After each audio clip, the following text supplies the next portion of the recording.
Welcome to our channel where technology meets everyday life. Wow na wow, Heian at Sitian, samahan nyo kaming matuto At makisaya sa aming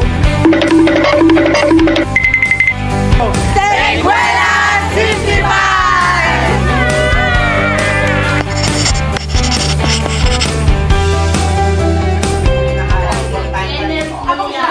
Ako ang pinaka-importante. Ako yun. Nakakapagod na kayo. Pinakamalaking space dito. Ako nag-iimbak na lahat. Ako nakakapagod din. Feeling mo. Ano ba? Bakit hindi nyo maintindihan? Ako po ang utak ng lahat. Wala kayong kwenta kung wala ako. Aba, kung wala ako, titigil ang lahat. Ako ang nagbibigay ng enerhiya at bilis. Kung wala ako, sa inyo ilalagay yung mga pinaka-importante yung mga files. O, di ba? Ako nag-i-impact ng lahat. Ako pinaka-importante. Tigilan nyo na yan! Lahat tayo, may kanya-kanyang papel. Ako ang nag-uugnay sa inyong lahat. Kaya pwede ba? Umayos na kayo. Lalayas na lang ako. Nakakapagod mag-isip. Correct? Mga parts! Wait! Patuloyan na ngang naghiwalay yung mga system unit parts. Mag-aayos pa kaya sila? Alamin natin kung paano i-assemble ang ating mga character. Hi! In this video, we were going to teach you how to assemble a system unit.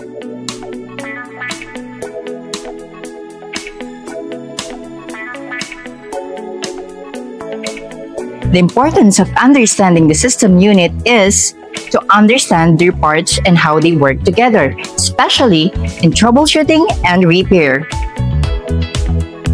The first step in assembling system unit is securing the motherboard. Motherboard is the heart of the system unit. It is the main circuit board that connects all other components. Second is CPU. CPU stands for Central Processing Unit. It is the brain of system unit. It executes the instructions and processes the data.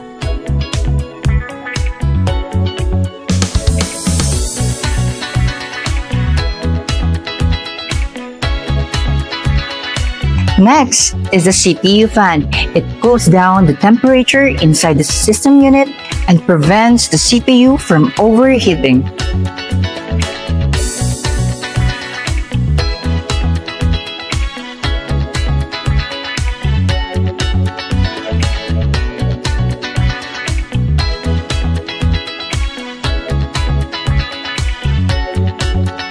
Just like the CPU, you need to handle this with care. The RAM. RAM stands for Random Access Memory.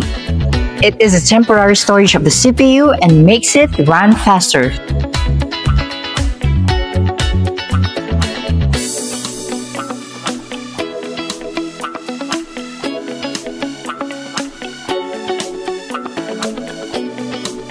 The HDD.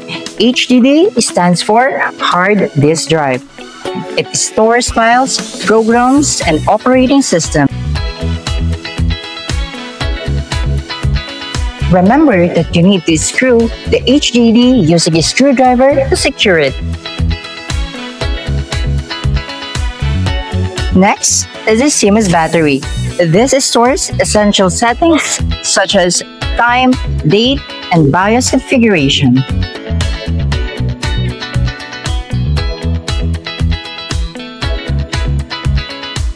The last component is the power supply. The power supply converts all electrical power from the outlet to the computer to power all the components safely.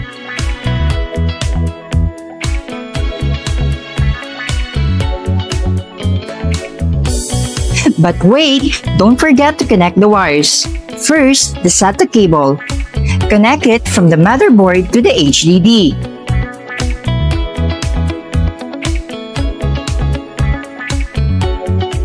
Second, the 24 pins. Connect this from the motherboard to the power supply.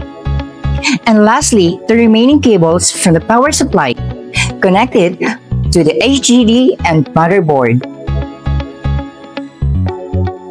And that's it. We have assembled the system unit. Napag-isip-isip namin, kaya kami bumalik na wala kaming kwenta kung hindi tayo magkakakonekta. Ako, wala akong kwenta kung wala akong connection sa'yo, Maddie. Wala ring bilis kung hindi tayo magkakasama. Karen, na-realize ko na paano ako mag-iimbak kung wala rin akong dadaanan.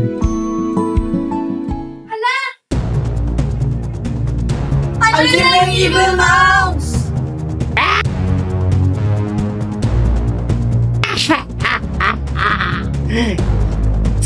Kanina ko pa kayo pinagmamasdan. Kanina pa naka-open itong system unit. Ang daming wires. Ang sarap ngat-ngatin.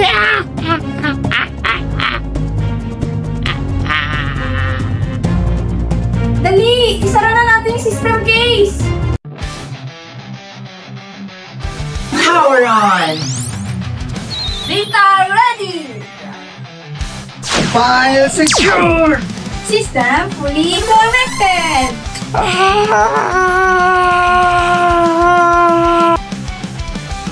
Tandaan natin, Magkakaiba man tayo ng gawain, isang layunin. Ang magbigay buhay sa system.